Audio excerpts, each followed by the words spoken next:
আসসালামু আলাইকুম বন্ধুরা, কেমন আছো সবাই? আশা করি সবাই আল্লাহর রহমতে বেশ ভালো আছো। আমি আপনাদের দোয়া ও আল্লাহর রহমতে বেশ ভালোই আছি, আলহামদুলিল্লাহ। তো আজকে অনেক দিন পরে একটু ঘুরতে বের হয়েছিলাম। ঘুরতে ঘুরতে ভাবলাম আপনাদের সাথে কিছু কথা শেয়ার করি। এই যে এই বাইকটা দেখতেছেন, এই বাইকটা ছিল এক সময় আমার ইমোশন, এক সময় রক্তে জড়িয়ে গেছিল। এই বাইকটা পেতে আমাকে অপেক্ষা করতে হয়েছে 4 বছর। কী করলাম এই 4 বছর, সব কিছুই থাকছে এই ভিডিওতে। ছোটোকালটা ছিল প্রাইমারি স্কুলে যখন পড়তাম, ক্লাস 4-5-এ, তখন অন্ততপক্ষে 2 থেকে 3 কিলোমিটার রাস্তা হেঁটে হেঁটে বাসায় যেতাম। তো সেই সময় আমি ভাবতাম, একটা যদি সাইকেল থাকতো। তখনকার ফিলিংসটা অসাধারণ ছিল। এখন মোটরসাইকেল থাকা সত্ত্বেও সেই আনন্দটা নেই, যে আনন্দটা ছিল শৈশবকালে।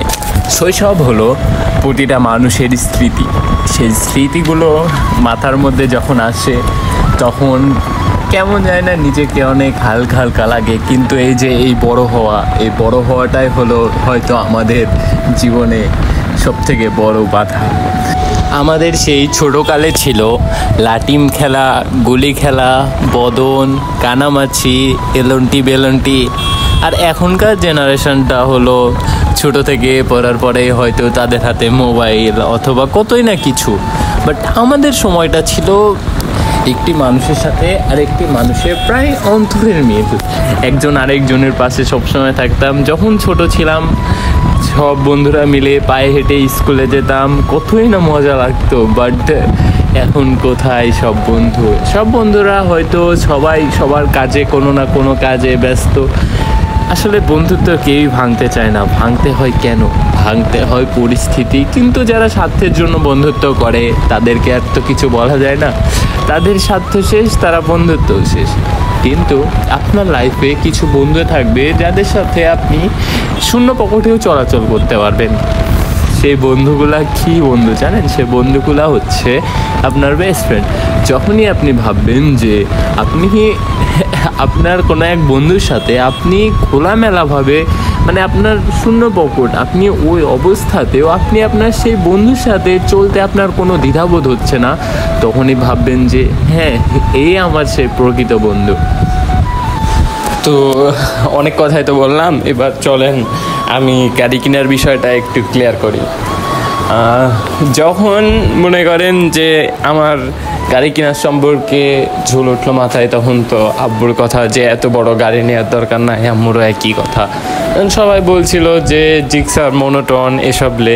তারপর ভাবলাম যে জিএসএক্সার নেই, জিএসএক্সার ছোটো গাড়ি। বাট সবার মত, তারপর আশপাশে সবাই বলল যে গাড়ি R15। সবার মুখে মুখে শুনেছি R15, আর আমিও জানি ছোটো থেকে R15 ইজ এ ব্র্যান্ড।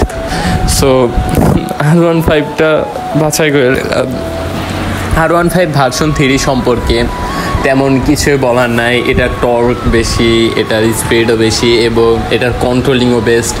আমি কতবার অ্যাক্সিডেন্ট করতে করতে বেঁচে গেছি এই কন্ট্রোলিংয়ের জন্য। আসলে গাড়ি একটা যেটা নিজের পছন্দ, যেটা নিজের আবেগে জড়িয়ে থাকে, সেই গাড়িটাই নেওয়া উচিত। তো আজকে এই পর্যন্তই। ইনশাল্লাহ আগামীতে আবার কোনো না কোনো ব্লগে দেখা হচ্ছে। সবাই ভালো থাকবেন, সুস্থ থাকবেন এবং ফেসবুক থেকে যদি ভিডিওটি দেখে থাকেন অবশ্যই ফলো দিবেন, এবং যদি ইউটিউব থেকে ভিডিওটি দেখে থাকেন অবশ্যই সাবস্ক্রাইব করে দিবেন। সবাইকে ধন্যবাদ শেষ পর্যন্ত সাথে থাকার জন্য। আসসালামু আলাইকুম।